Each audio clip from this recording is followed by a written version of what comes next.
I'm happy to open the new season of webinars. We're all in different stages of lockdowns still, so it's good. We have some very good talks coming up, and we start today with Tim Besley, who is going to talk about the climate trap.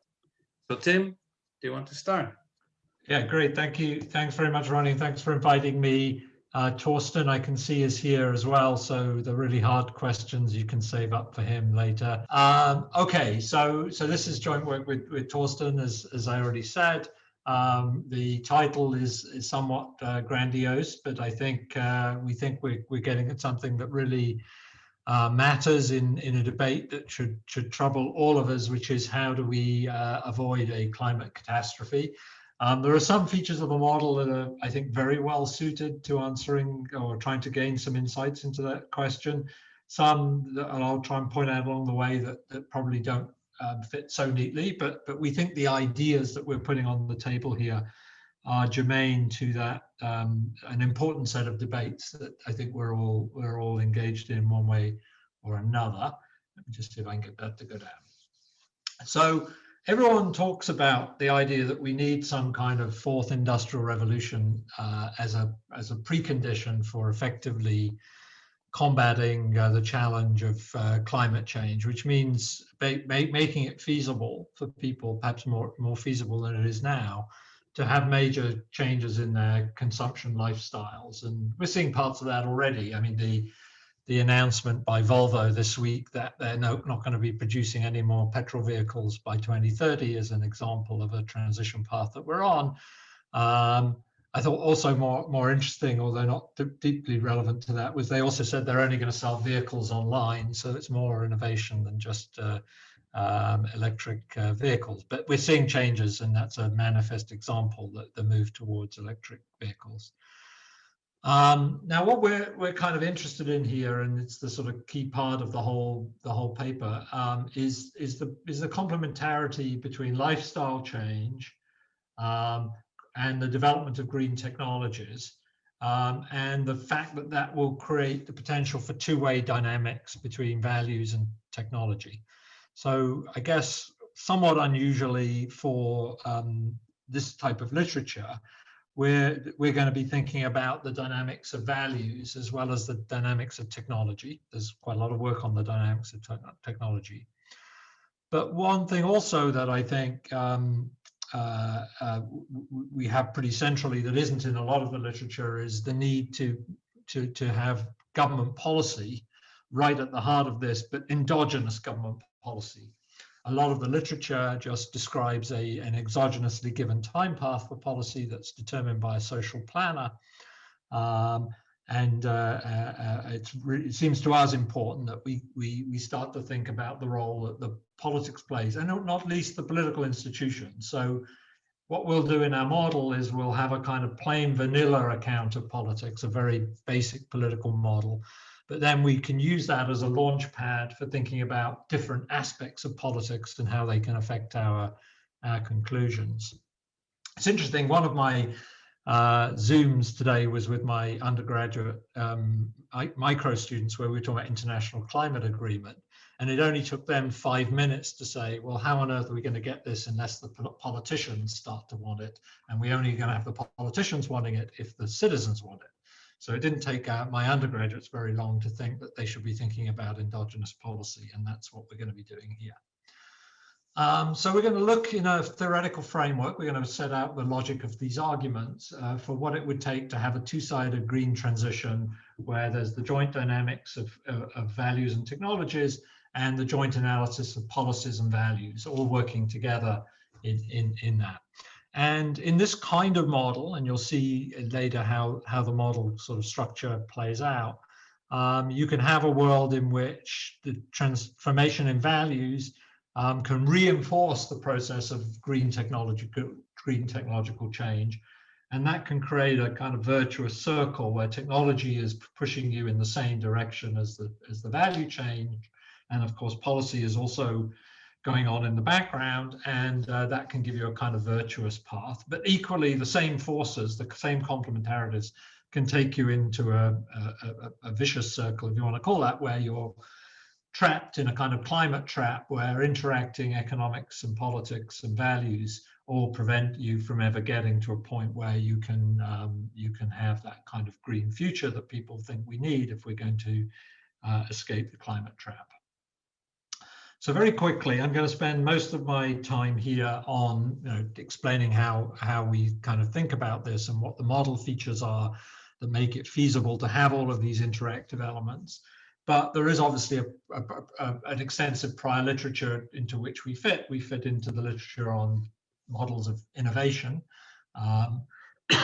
Basically, there's three core models of innovation out there. Paul Romer's well-known work on creating new goods, Aghion and Howard on how displacing old firms creates technological change, and then Per Krusel's work on how firms improve existing goods. Well, we're very much in line with the third approach, which in this recent Econometrica paper we're citing, when people have looked at the data, suggest is really quite an important force for technological change. In the framework, we're going to have innovation in green and brown technology. There's a lot of work on induced technological change, particularly the work that we're citing here by Darren Acemoglu, but much more than that. There's a huge amount of work. That mainly is focused on innovation in intermediate goods. We're going to study innovation in final goods, but I suspect all the same ideas would more or less carry over if we did it the more conventional way. We're going to have climate change policies, again, vast literature on that. Very little of that literature has had much politics in it. A lot of the key thinkers in this literature tend to just take exogenous policy. We're going to have endogenous policy. We had an earlier paper on that.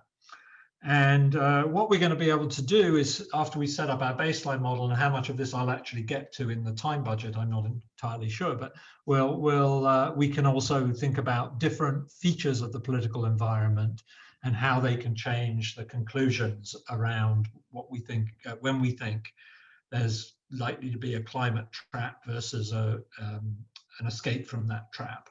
And some of those are going to be, obviously, we'll study elections, we'll study lobbying, we'll study also what's called private politics, namely the possibility that citizens can start to try and have their own influences on firm behavior. And finally, we'll study strategic policy making, where there is the possibility that governments can consciously try and influence the time path of future outcomes by, say, investing in new technologies. I should advertise at this point and say this is part of a wider agenda.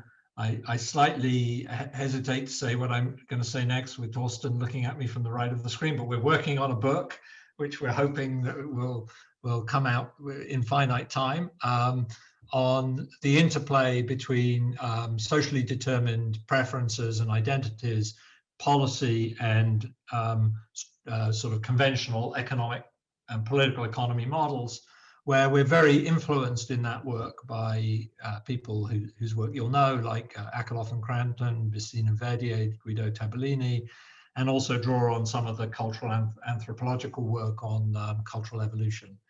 And so we're trying to pull those ideas together so that people can see there's a set of ideas that can be looked. You can look at this in a wide range of policy settings. So I'm going to now just give you the baseline model. Then I'll get to what I think is the nub of it in the part 3, which will be the politics and dynamics, but I need to lay out the framework. So here's the framework. It's pretty simple, and deliberately so. There are things you would immediately see you could complicate, but we've tried to have the minimal number of moving parts that we think we need to be able to articulate the ideas that we're trying to get to here. So we're going to have two kinds of products, green and brown products, and they're going to be produced by firms. You'll see how that works in a minute.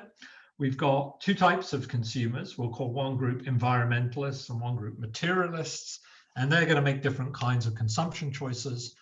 And we're going to look at the dynamics of the technologies for producing these goods and the values of the environmentalists, and I'll explain that in a minute. Power is going to be just alternation in power by two political parties, but in the core political model, they play very, very minimalist role. In fact, we're going to pick as our benchmark political model one where in the political equilibrium, the parties actually maximize short-term utilitarian welfare.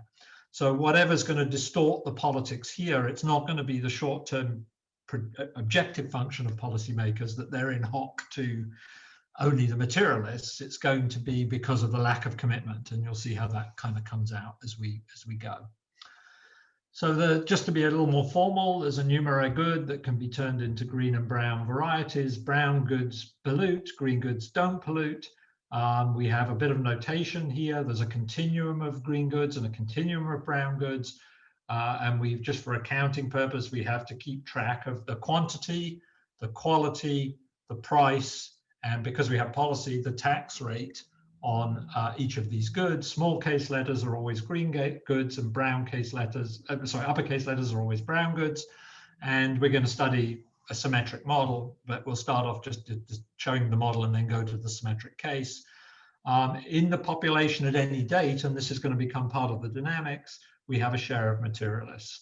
And we're just going to have a natural upper bound. It could be 1, and a natural lower bound, which again could be 0, but what matters is half is in the middle between mu upper bar and mu lower bar of materialists in the population. Sorry, this should be environmentalists. I think this could be a misprint here, in the population at each date.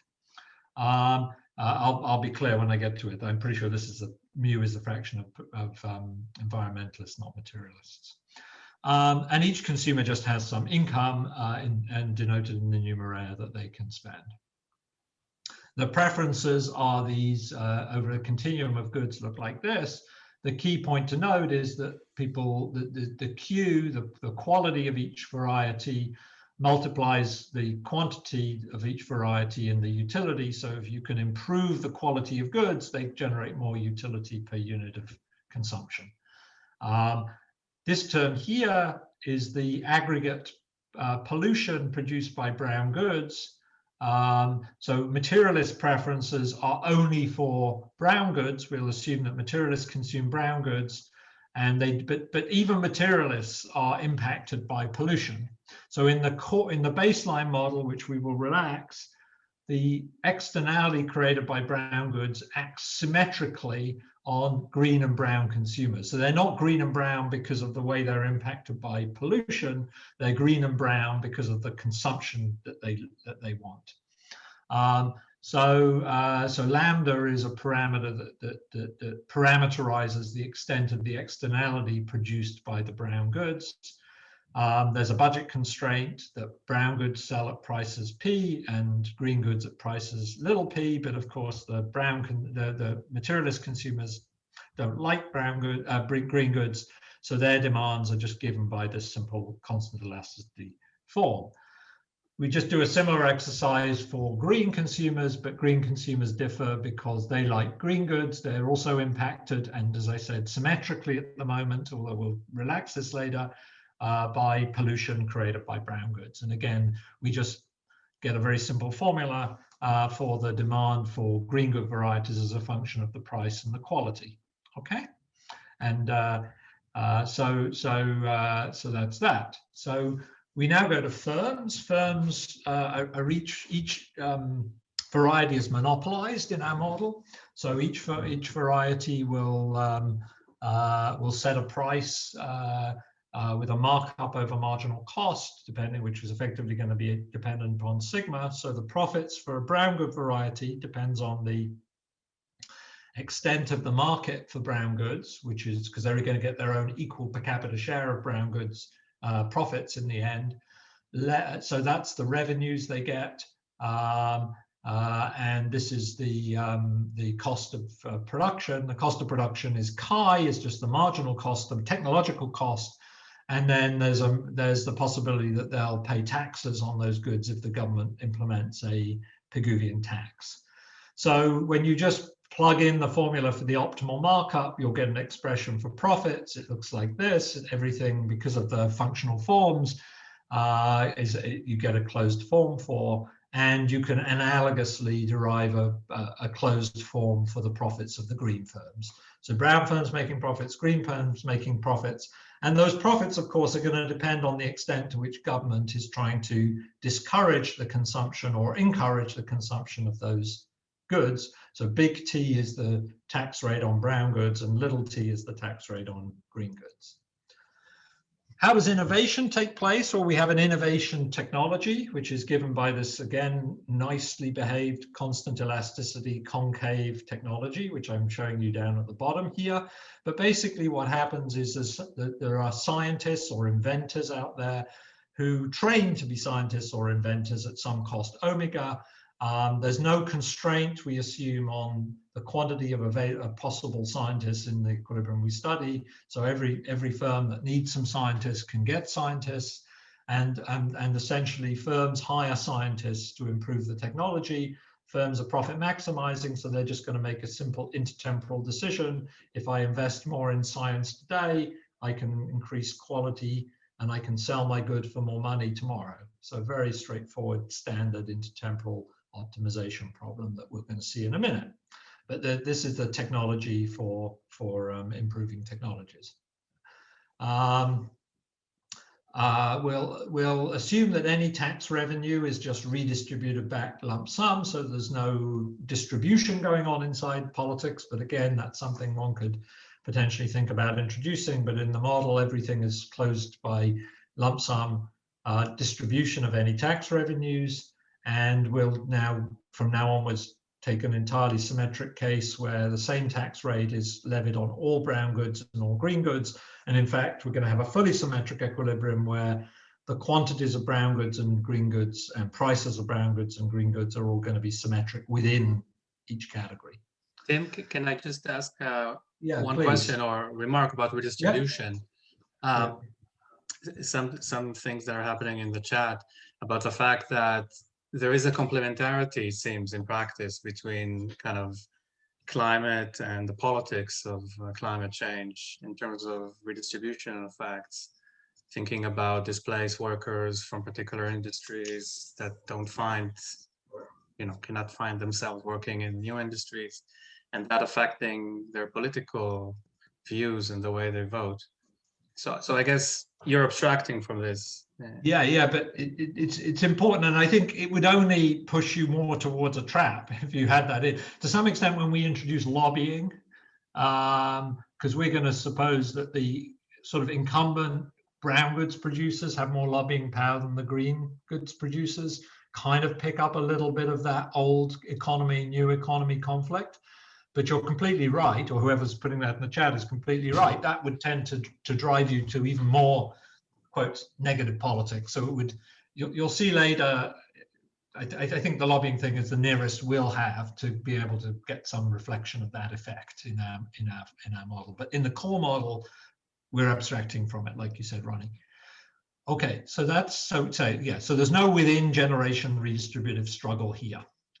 But I agree that's another interesting aspect of this that we're not studying. So you can just plug everything in. It's sort of I hope there are no PhD students in here, but I call it graduate student economics. You just sort of crank out the solution and plug it into your equations, and you get a formula for the utility of the environmentalists and the utility of the materialists. And essentially, the only difference between the environmentalists and materialists is they like different things.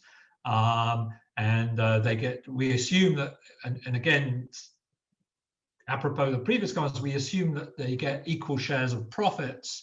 One thing you might find is that, of course, people who are environmentalists might not want to hold shares in firms that produce polluting goods. And that would be another mechanism which we haven't considered, but would also be interesting within the model. Okay, so that's the baseline model. Now comes, and this is what I'll spend most of the rest of my time on, to kind of making the model work. Okay, so the model we have it's going to be dynamic, and that's sort of key because we're interested in thinking about a climate trap, and that really only makes sense if we think about a dynamic path. Okay, so there's going to be an infinite time horizon, and for each, and S is going to be, because we've used T for taxes, S is going to be a time period. But where, just to sort of, as a simplification of notation, because we're only ever going to be dealing with two adjacent time periods with all of our Euler equations, we're going to use Z and Z prime to stand for today's values of variables and prime for tomorrow's values of variables, where z can be any variable. So effectively, we're going to use prime for the t+1th period or s+1th period, and the unprimed variables for the current period. So the timing is that you start with some levels of the technology, green goods, the state of green goods technology, the state of brown goods technology, and a fraction of environmentalists. Then parties are going to compete to choose policy. That determines the utility levels, because then consumption is going to happen, and that determines utility levels of the two types of consumers, the excuse me, the green good consumers and the brown good consumers. Then firms are going to choose to innovate, and that's going to produce, according to this dynamic, which I'll go into in a moment, the future technologies for brown goods and green goods. Then we're going to have this, and this is slightly mysterious to those of you who haven't seen these models before, a socialization process that happens to generate the share of environmentalists in the next period. So the dynamics in the model are going to be the technology, the future state of brown goods, the future state of green goods, and the share of the environmentalists in the future. Now, what we're going to do is to work backwards through these stages, studying what happens at each of these stages, and then we can put it all together and we can see what the dynamics look like. So this is the part I'm going to give you least detail on. I'm tempted to say you can look in other things we've done, but I don't think the stuff's so well known yet. But in a model of this kind, you have to specify a framework for thinking about the value or social identity dynamics. And there's a number of ways of thinking about that. So if you go back to the cultural evolution literature that I referred to earlier, there are models of what are called social learning in that literature, but it's not exactly what economists mean by social learning, where we get our values by observing how people with those values behave in a given society. Now, what we have is a framework that we think of as basically Darwinian in one specific and important way, that if a type enjoys a fitness advantage in terms of payoffs from being one type, then we expect that type to propagate positively through the population. So if environmentalists live in a world where on average environmentalists do better than materialists, we expect that world to propagate environmentalism. And if we have the opposite, namely we have a world where materialists do relatively well, materialists will tend to propagate faster. And the equation you get out of the equation of motion you get from this class of models ends up looking like this thing here. So mu prime is the future fraction, but notice that mu prime depends upon delta prime. In other words, and we think of this as like parents socializing their children, they're going to think about the kind of society in which their children are being brought up and whether or not it's going to be a society in which materialists thrive more or less than environmentalists. So environmentalism is going to grow when environmentalism relative to materialism is a relatively has higher, the environmentalists have higher payoffs, okay? And we give various micro foundations for these dynamics. But here it's going to just give you a kind of replicator dynamic for those of you familiar with that, and that's going to determine the time path of the values of a society. But just to sort of bring it down to something quite understandable, what this is going to say is if you anticipate a big improvement in green technology, then that's going to favor the payoffs of environmentalists. So you're going to get, through this mechanism, the possibility of a complementarity between the socialization process and the technological process. Can I just ask one clarifying question about the dynamics of the externality, the pollution? In the model, is there any sense of like the situation getting worse and worse in terms of accumulation? Yeah, that's a great great question. So in the model, no. So we are fixing the lambda. And one of the things it's sort of on our agenda to do, but it's a non-trivial extension, we think, of the model, is to make lambda a function of the stock of pollution rather than the flow. So in our model, if tomorrow you just didn't have any brown consumption, the externality would go, which is patently not a good model of climate change, because if we stopped emitting carbon tomorrow, it's going to still take quite a lot of time for carbon to depreciate. It's quite a challenging extension of the model. So in the current model simply has a constant lambda. I think an exogenously increasing lambda wouldn't be difficult in our model, but a lambda that's a function of the historical path and stock is a little more challenging, and we haven't been able to do that yet, but it's on our agenda to do it. But yes, this is a model of where the payoff, the negative payoff, is coming from the current, and not the stock of the past emissions of brown goods. And so therefore it's kind of limited. We still think the logic of this for exploring the issues around climate change is relevant, but it's not a direct representation of that stock externality component. But if someone on the call thinks they can think of a way of helping us do a fully dynamic lambda, just get in touch. We'd love to hear from you. We have tried at various points and it's not straightforward. Okay, so what I'm going to do now, stage 4, firms are choosing, so we just have a simple Euler equation where firms are setting the marginal cost of innovating, which is the cost of training scientists, omega, equal to the marginal benefit, which is the extra profits they can create by improving the quality of their goods. And notice these depend on prime, so they depend on future policy and they depend on the future stock of consumers. So if I anticipate I'm going to live in a world with a lot more green consumers, that's going to raise my incentive to invest in the green technology, because I know I'll be able to make more profits out of that technology. So you can write down, based on this, and again, everything is in closed form, an equation for the growth rate of the green technology and the growth rate of the brown technology given a future tax rate. So this is for exogenous policy, okay? And that's going to give you an equation of motion for the technologies as a function of the policy, the future policy, notice, because people are looking forward, and the future proportion of environmentalists. Okay, so that's what you get out on equilibrium innovation. Then it's pretty straightforward to plug all that in and get what the utilities are going to be of the environmentalists and the materialists. And in particular, since I already showed you this is what drives the dynamics, the key thing is what the relative utility is going to be of an environmentalist and a materialist in future, because that's going to drive the socialization dynamics. So we can get an expression I'll show you in a minute. It actually turns out to be a rather simple expression for the differences in utility, but they are too depend on this forward-looking thing. They depend on what's the perceived time path of environmentalism and policy.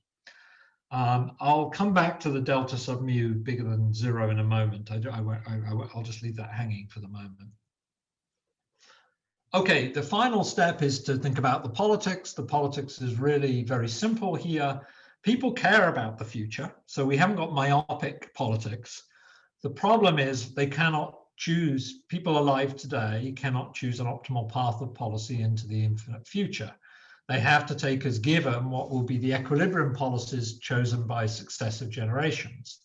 So while they care about the future, they have, since we haven't given them any instrument yet to care about the future, they have to take the future time path of policy as given. So effectively what that means is that when we think about the part of utility that drives today's politics, it's really only going to be the current part of their utility, because all the future time path is going to be taken care of by an anticipated time path of values and policy and technology into the future.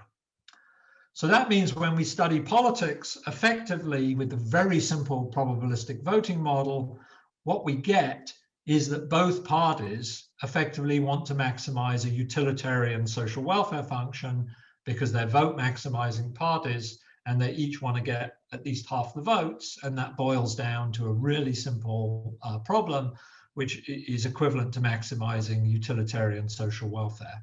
So this is not, as all of you know, who study these kinds of models, this is not a general conclusion of what politics delivers, far from it. But it's kind of convenient for us because it gets off the table, a little bit related to what Ronnie raised earlier, any sort of what you might call current political distortion. We're doing the thing that most economists would say is the optimal thing for governments to do to maximize the utilitarian welfare of the currently alive generation. Okay, and we just have that coming out of a political model, but that effectively is what's going to choose policy. When you do that, you get a very simple closed form for what policies you get. And it won't surprise you, you get very Pigouvian policies with one little twist, which I'll mention in a minute. In other words, you'll set the tax on brown goods to completely remove the externality, the Lambda, associated with brown goods. But you'll actually do more than that. It's a kind of super Pigouvian policy, because you'll also realize that you can offset the monopoly distortion with your taxes. So not only do you do the Pigouvian thing, you also correct the market failure due to monopoly. So that means for the green goods, you actually subsidize green goods because of the monopoly markup, and you partially subsidize brown goods, but you offset that with a Pigouvian tax. So what's that going to mean? That's going to mean that the green goods guys face the marginal cost effectively when they buy the goods, and the brown good guys face the social marginal cost. They face the chi plus the lambda. So effectively, we've completely corrected through this simple utilitarian model all of the static distortion that we would normally worry about when we teach this stuff to our students. So there's no distortion in the current policies at all. We face all of the consumers with the social marginal cost of what they're doing.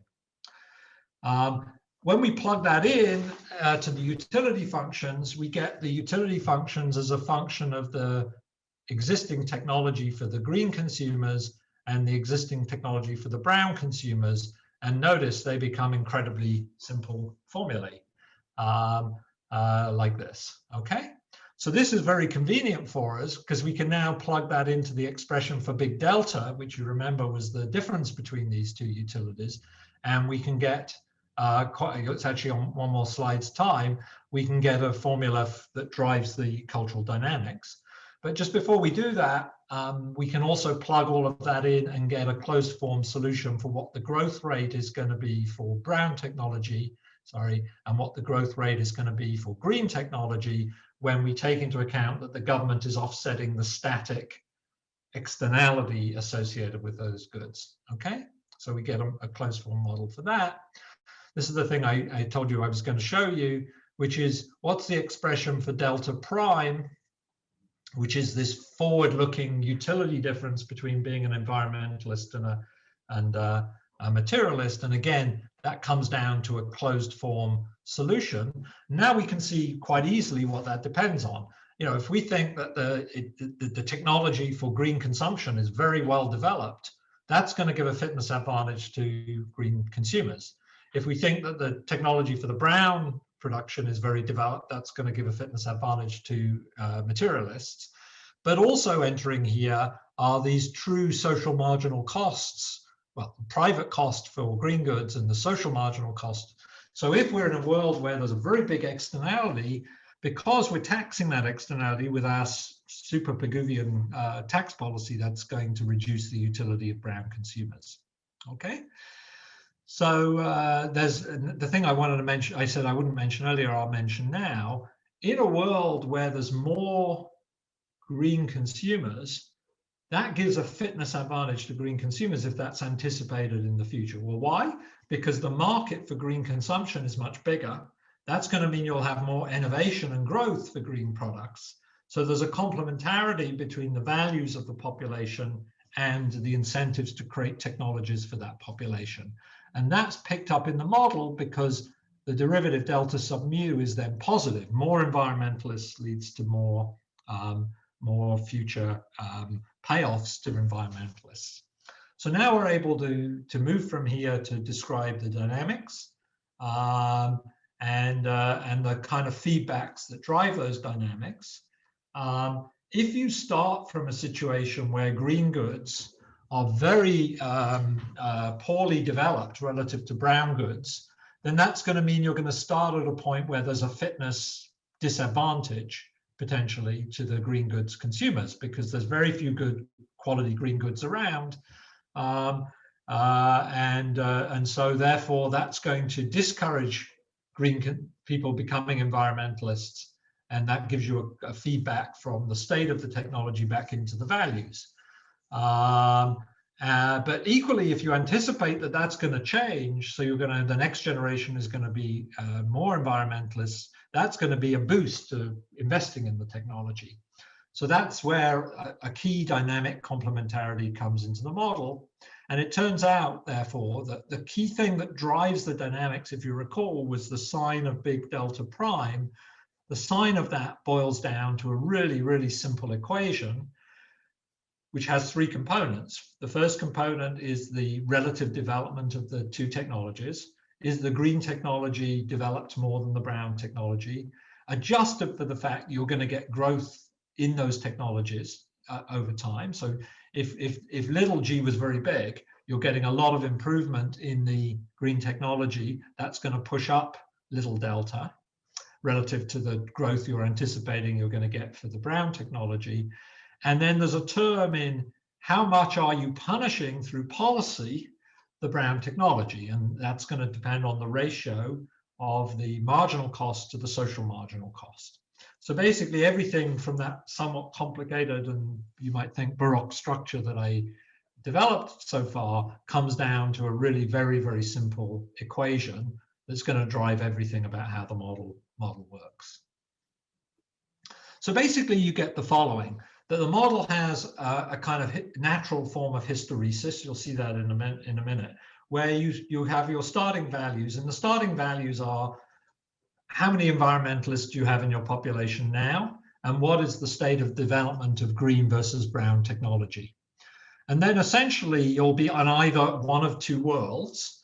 You'll be in a world where, given those starting values, and Lambda, of course, because that determines where the policy is located, you'll either be in a world where little delta is positive. If you're in a world where little delta is positive, you'll be on a path, and I'll show you a picture in a minute, where you're converging towards a green steady state.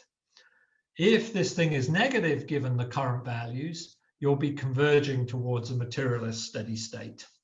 So essentially the model has, as you'll see in a minute, prediction that the interior steady state will be unstable, and you can move to one of two kinds of steady states. And you can either, if little delta is always positive, and we can begin to interrogate what features of the model would make it already positive in a moment, you're going to always converge to a green steady state. If little delta is always negative, given the values of the parameters and the state of technology, you'll converge to a brown steady state. And then you can have a case where, if you're the wrong side of a threshold proportion of environmentalists, you'll converge to the brown or to the green. Okay, so the model gives, I think, quite intuitive dynamics, and you'd expect that. To be honest, is perhaps not so much surprise when you see all the ingredients, because these complementarities are naturally reinforcing you to give you these dynamic paths which are divergent dynamics. Before I pass on to sort of the so what, what can we say about this, and in particular, what can we say about how politics affects all of this? There's an interesting question about how we think about welfare. We want to describe sort of just in terms of it's more, I think it's slightly more than rhetorical, but rhetorically we want to describe the case where you converge to the materialist steady state as a climate trap. Somehow well, at least in this case, it would be a climate trap, where in principle you could be up here, but you have a kind of threshold effect preventing you from being up here. We want to think of this as a kind of climate trap. Well, what does that mean? Well, we'd have to be able to make comparative welfare statements about the two steady states. And so in the paper, we explore that, and we show that if lambda is large enough, if indeed the externality is significant enough, then in any equilibrium where you fail to converge to a green steady state, then indeed you would have a climate trap. Now, I just to concede what I think one of Ronnie's earlier interventions was, if you had the lambda being time varying, this would be kind of more interesting still, because the lambda you converge to presumably depends on the stock, not just the flow of the externality. And then you would have the possibility that you eventually go to a very bad place. I mean, people talk about the world effectively becoming uninhabitable because lambda is so large, but the dynamics can still take you to a very bad place because of this sort of lack of commitment in policy.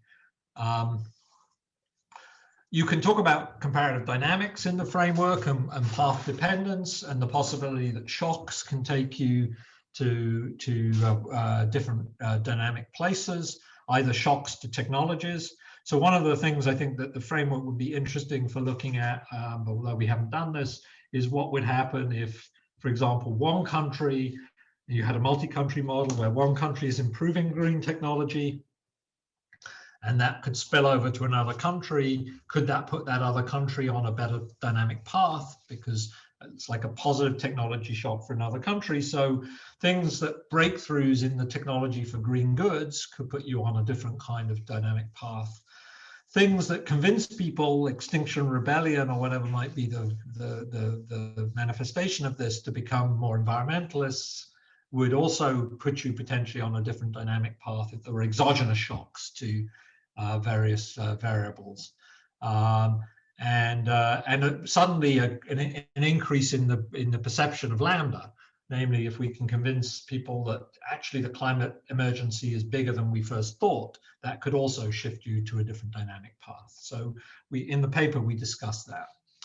Okay, so I'm going to very quickly, in the last few minutes I have available to me, talk about some of the extensions. The extensions are essentially now trying to get to how the politics really, or the politics and policy could really matter away from this very simplistic model. I mean, I think the thing we think is robust, just to be clear, is that the lack of commitment in politics is surely real, namely that, you know, whatever else we think the world is like, we don't think politicians can commit, future politicians, to policies. Although Ken Besley, when we presented this at Harvard recently, had an interesting idea that maybe this is a case where path dependence in policy, because legislatures find it very difficult to overturn decisions made by previous legislatures because these become status quo policies, could mean that if you ever get a kind of shift to a more environmentalist policy, it would kind of have something of a commitment value.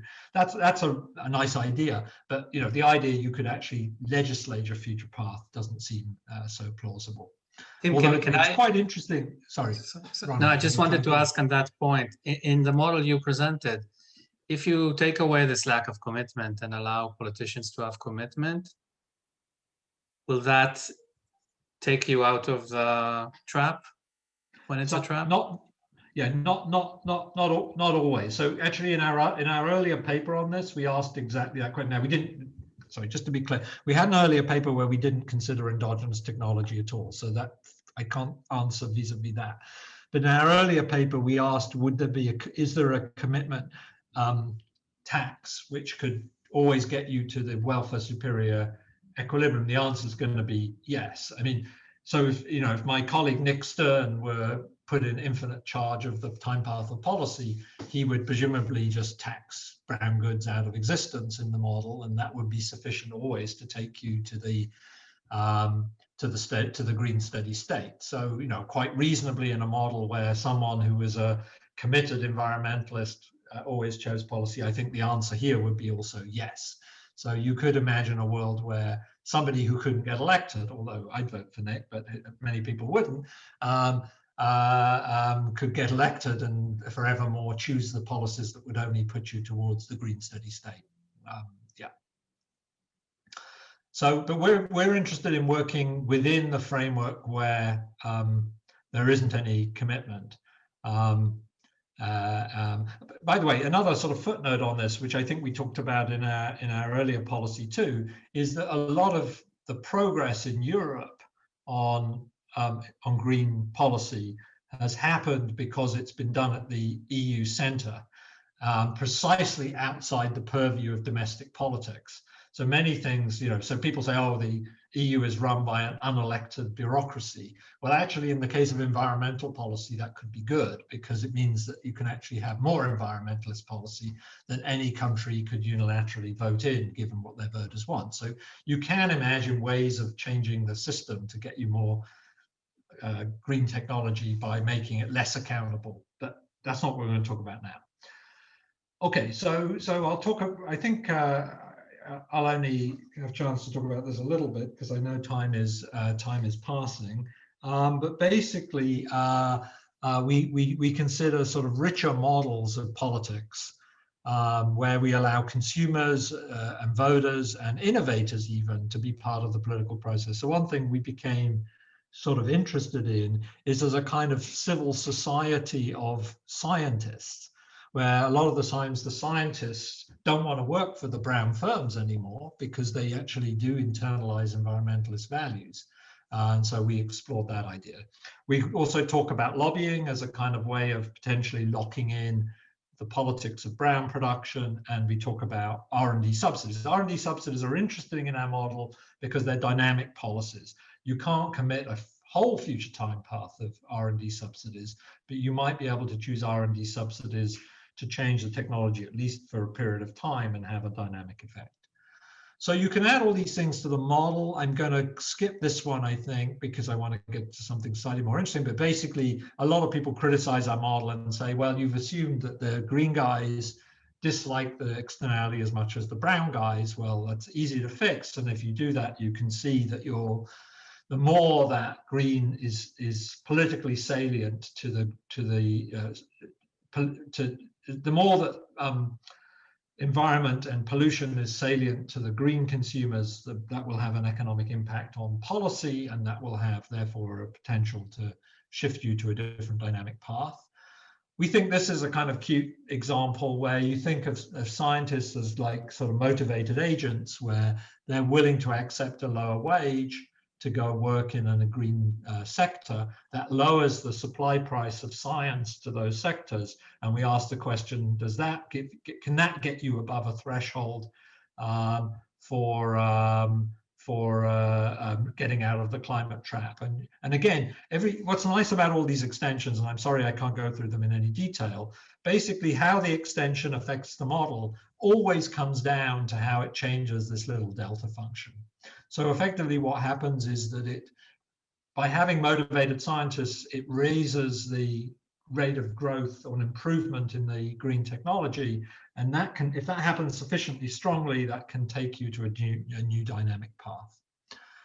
Private politics. So our friend Daniel Diermeyer, who Torsten and I interacted with a great deal over the last few years, has written extensively about this, particularly with Dave Barron, where one of their favorite examples, which is quite germane to this, was the Rainforest Action Network.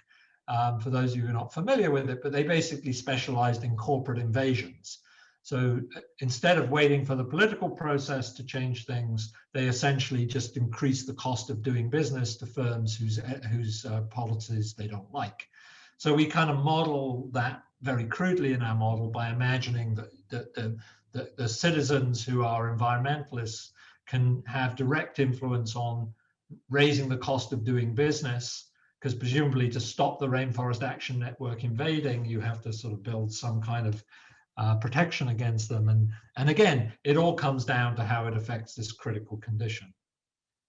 You can bring lobbying into the model. We have a very simple model of lobbying where each of the two sectors can try and influence the politicians through making campaign contributions. Again, apologies that I'm not going to go through this in a way you'll get full value out of, but basically it changes the terms for the electoral process so that parties are going to cultivate not just their voters, but also those campaign contributions.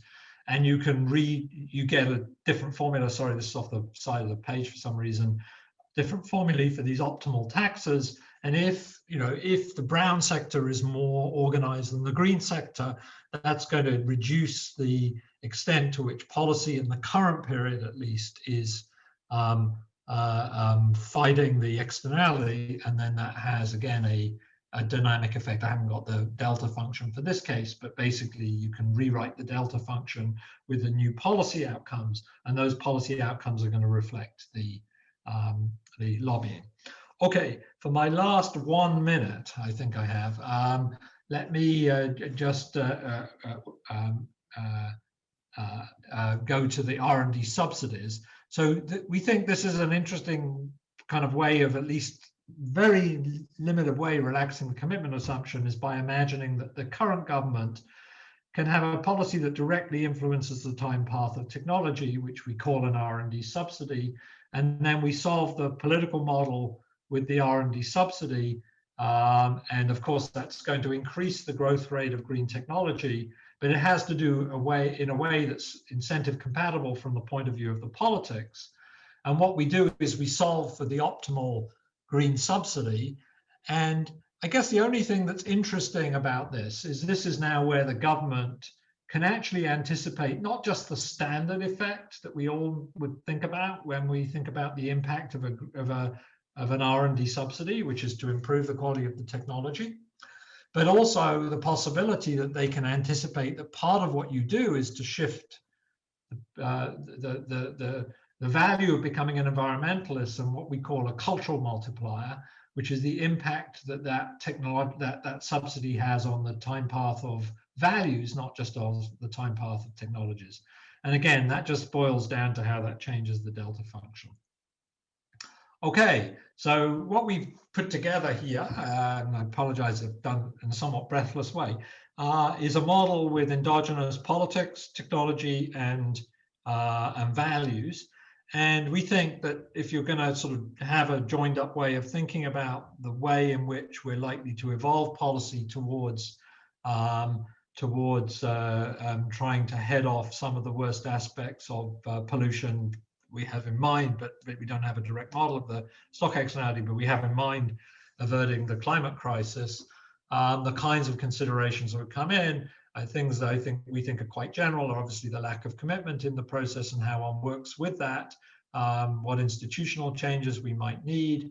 There are lots of other extensions, we think, for the framework that would allow us to look at different aspects of this. And as I mentioned earlier, accumulating climate externality would be perhaps the most interesting, but also a multi-country version. So kind of one interesting question is, are there sort of cultural spillovers? So one thing that we in the UK persuaded, and I'm sure it's happened in other countries, we persuaded our government, I don't want to suggest I had any first-hand role in this, that the citizens in some broad sense persuaded our government to declare net zero by 2050. So the question is, can that create a kind of spillover? Partly because it gives incentives for developing new technologies, but also because those new technologies are possibly accessible to other countries. So the more countries you have where environmental values are then going to follow from that, you might get a kind of spillover of the technologies that are created to change the dynamics in other countries. And we think those spillovers that are working both through technology and values are sort of interesting and could be explored more. Okay, I'll stop there. Okay, and happy to take questions and comments.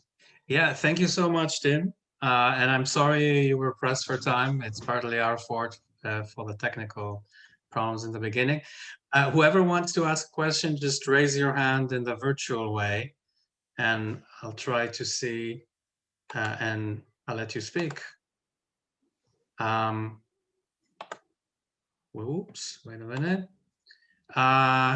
Clemence, you want to? Yes, hi. Thanks a lot for the presentation. I just have a quick question on the socialization and value. So you say we can think about them as like parents investing in like their children and their children's views. And so I was wondering whether you can take into account the fact that policies in themselves can affect this socialization. So there were like some paper on the backlash effect. So once you have a green policy, perhaps brown parents can start investing more in educating their children because they are afraid that the society is changing. And so this could lead to a backlash. So I was wondering whether you thought about this dimension.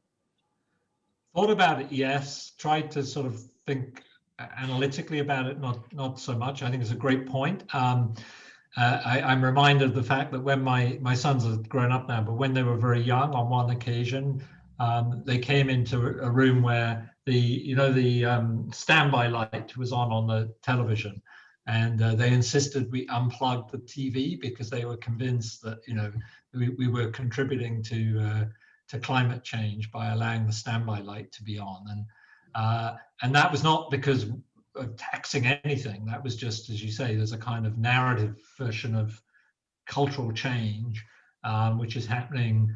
So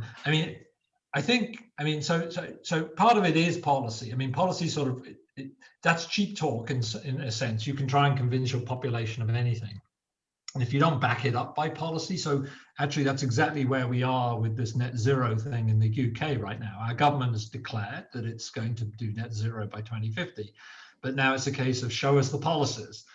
So if you're really serious about that, it has to be backed up by real policies, which might include pushing up the cost of carbon and emitting goods and so forth and so on.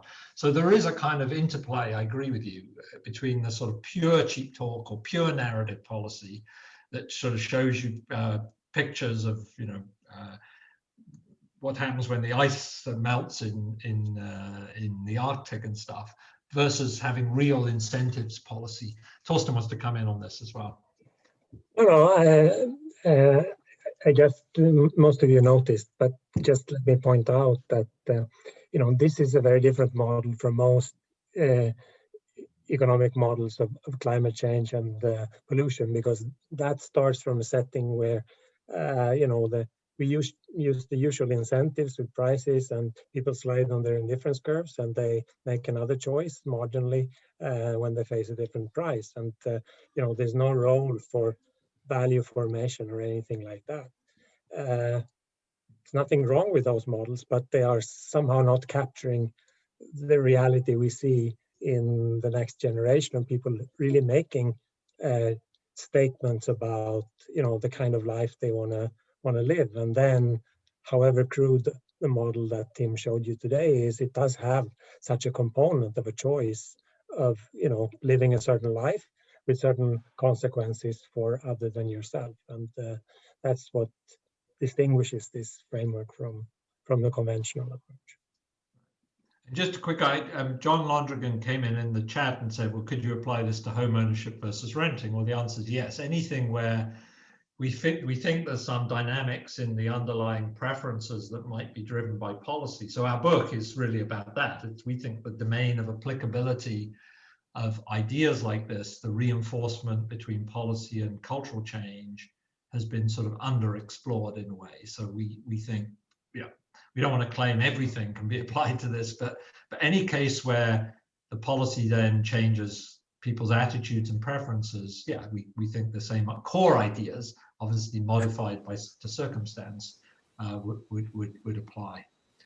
Or I think any situation where there is both a social and an economic component to the choice, and you can think about women's participation in the labor market. Do they identify with a family or do they identify with a job? That's a discrete choice that has a social aspect to it, and that doesn't figure in our conventional models of labor participation, but maybe it should, because it's a social issue as much as it is an economic issue. I think I have Thomas Romer waiting to ask a question. Yes, thanks. Hi, Tim, Torsten. Hey, Tom.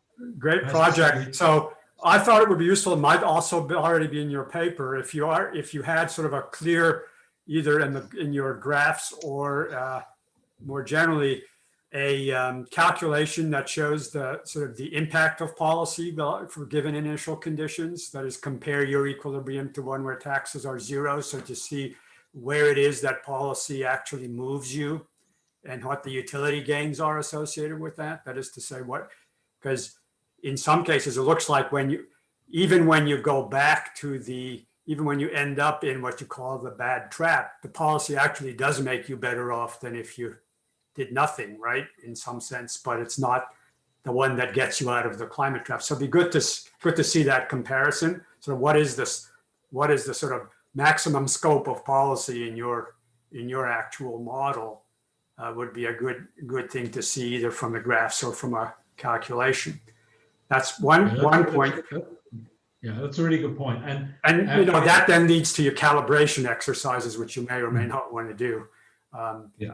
For what are the set of parameters that you think we're actually in today or are likely to be in that corresponds to sort of, are there some ways to kind of calibrate the model that tells you which are the scenarios that seem most appropriate to the current initial conditions?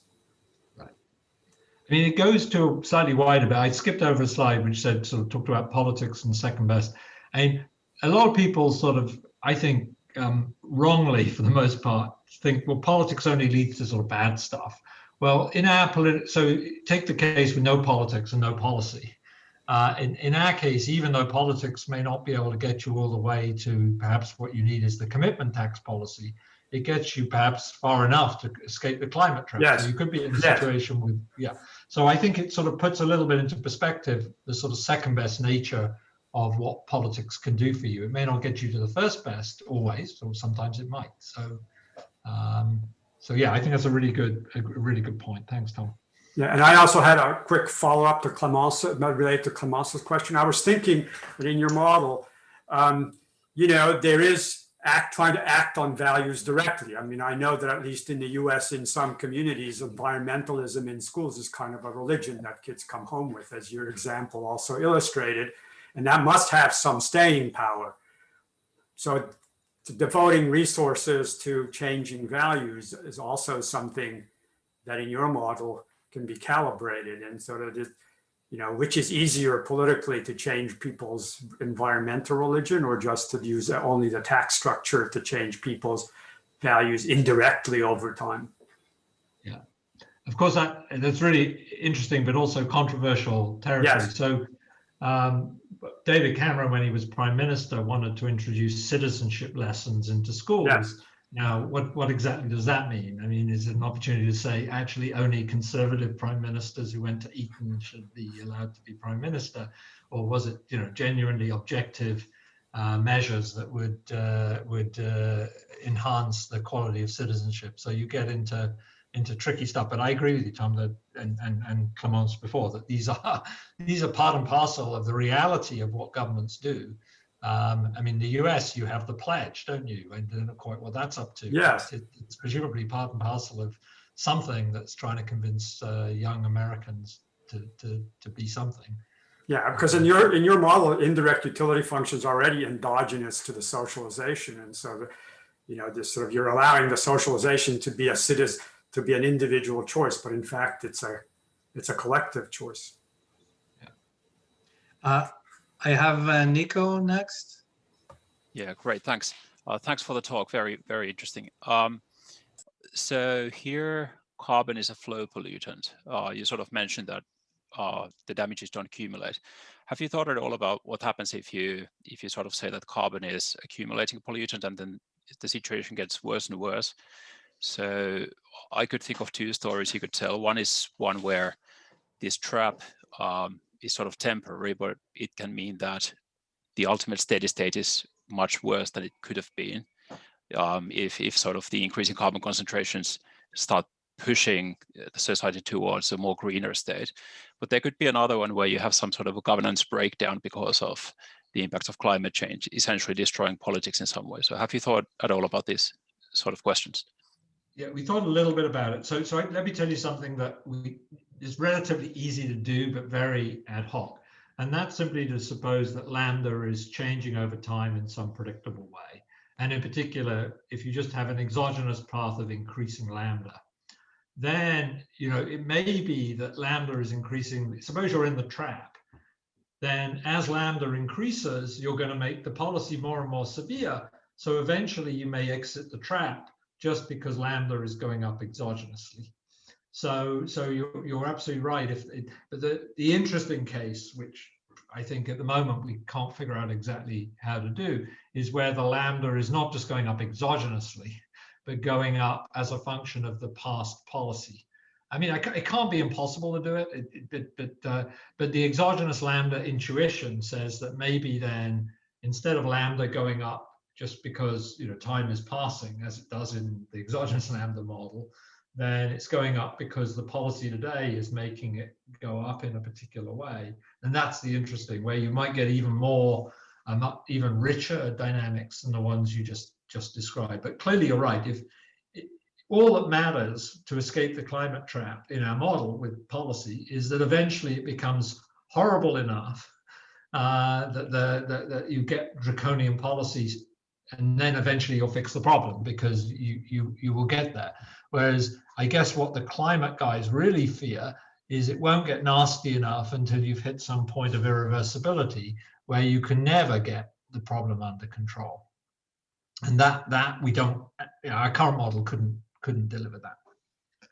Okay, I'm sorry to say that we're out of time and there's more questions, I know, and in the chat there's a few more questions that I will share with Tim and Torsten after the talk. Thanks everybody for coming, for a very interesting start to our season, and I hope to see you next month.